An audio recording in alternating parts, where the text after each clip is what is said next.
akarnya sudah dapat mencengkram media semai dan mudah-mudahan insya Allah tidak akan stres berlebihan. Assalamualaikum Bapak Ibu sahabat tani, ketemu lagi dengan saya atau Tani. Dan pada kesempatan kali ini saya akan berbagi pengalaman bagaimana cara saya dalam menyemai benih cabai dari nol sampai siap tanam seperti ini. Jadi tonton video ini sampai selesai dan simak tahapan demi tahapannya agar Bapak Ibu sahabat tani tidak gagal paham.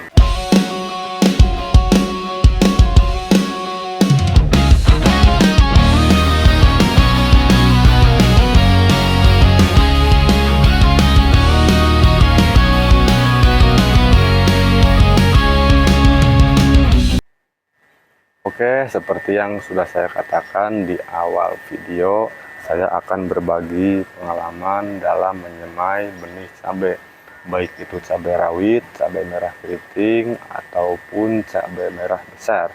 Semuanya sama.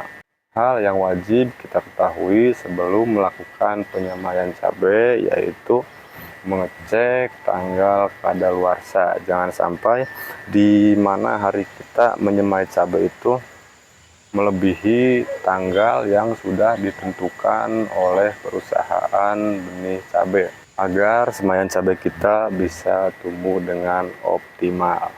Nah, bahan-bahan untuk membuat media semai ada 3 bahan yang harus kita siapkan. Untuk bahan yang pertama ada tanah humus bambu, dan bahan yang kedua pupuk kandang fermentasi. Di sini saya merekomendasikan menggunakan pupuk kandang kambing ataupun domba. Dan di bahan yang ketiga ada arang sekam. Kita siapkan dengan perbandingan rasio 4:1:1. Dan itu artinya 4 takar untuk tanah humus bambu, 1 takar untuk pupuk kandang fermentasi, dan 1 takar lagi untuk arang sekam. Dan aduk media tersebut sampai benar-benar teraduk rata agar pertumbuhan semaian cabai kita nanti bisa tumbuh serempak atau tidak ada yang tinggi ataupun yang pendek bergelombang. Kalau pengadukan kita bagus ataupun tercampur secara homogen, nanti pertumbuhannya akan rata seperti ini. Nah, untuk potrai di sini saya menggunakan 2 ukuran potrai. Yang satu berisi 128 lubang dan yang satunya berisi 200 lubang.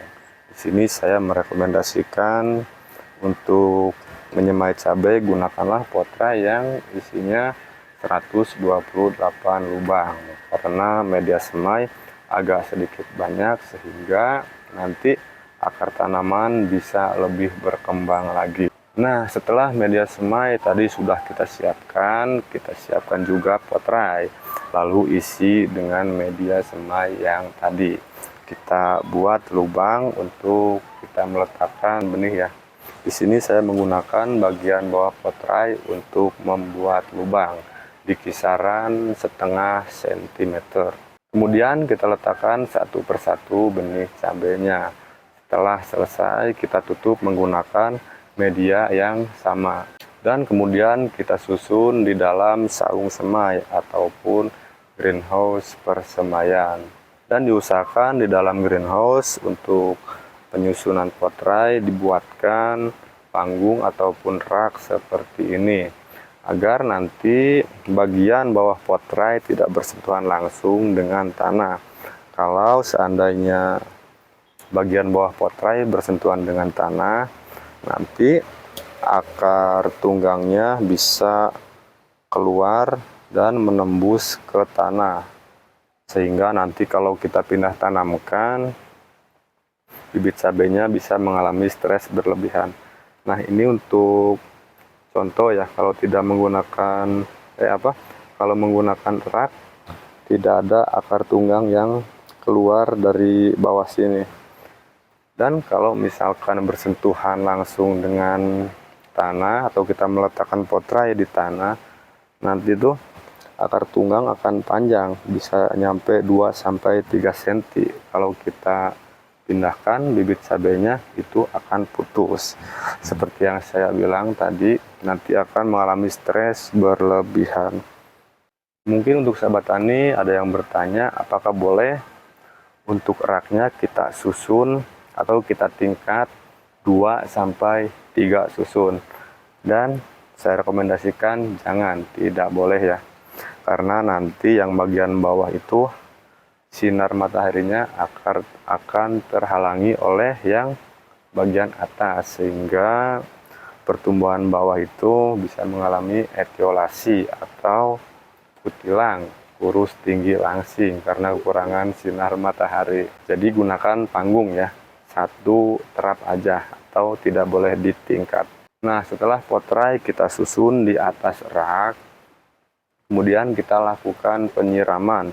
Hama yang biasanya kita temukan di persemaian cabai itu adalah semut merah. Makanya di sini saya menggunakan insektisida yang berbahan aktif deltametrin. Di sini saya menggunakan merek dagang Decis dengan dosis 15 ml per 16 liter air. Nah, kita siramkan semua potrai dengan kelembaban 60 sampai 80%. Dan jangan khawatir, jangan takut over air ya. Karena media yang sudah kita riset di sini ada arang sekamnya, sehingga media bisa jadi poros dan tidak akan terjadi penggenangan di media semai kita.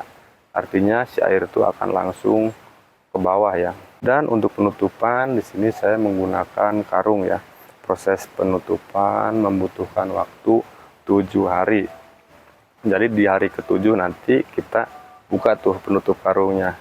Jadi artinya gini, kalau misalkan kita menyemai di hari Minggu, di minggu berikutnya hari Minggu lagi itu kita buka karungnya atau penutupnya.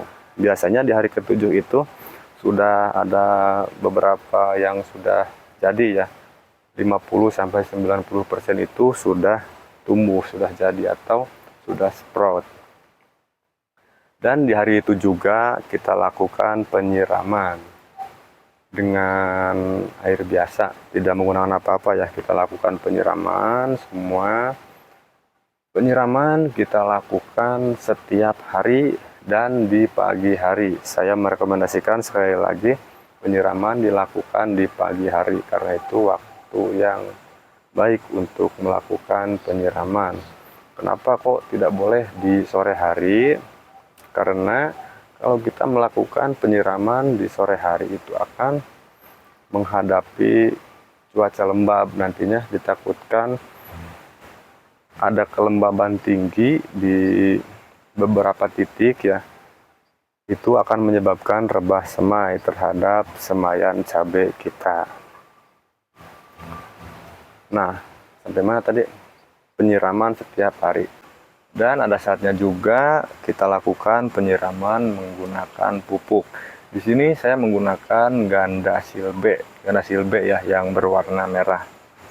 Saya menggunakan 1 sendok teh yang dilarutkan ke dalam 1 tangki semprot volume 16 liter. Itu saya lakukan penyiraman di umur 20 hari setelah semai dan 25 hari setelah semai. Selain 2 kali pemupukan itu atau penyiraman menggunakan pupuk, selebihnya saya menggunakan air biasa. Dan di umur berapa nanti kita akan pindah tanamkan. Kita bisa pindah tanamkan bibit cabai di umur 28 hari sampai 30 hari.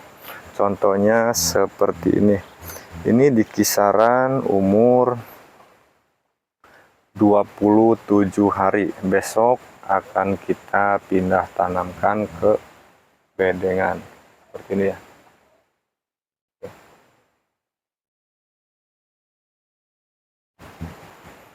Akarnya sudah dapat mencengkram media semai dan mudah-mudahan insya Allah tidak akan stres berlebihan.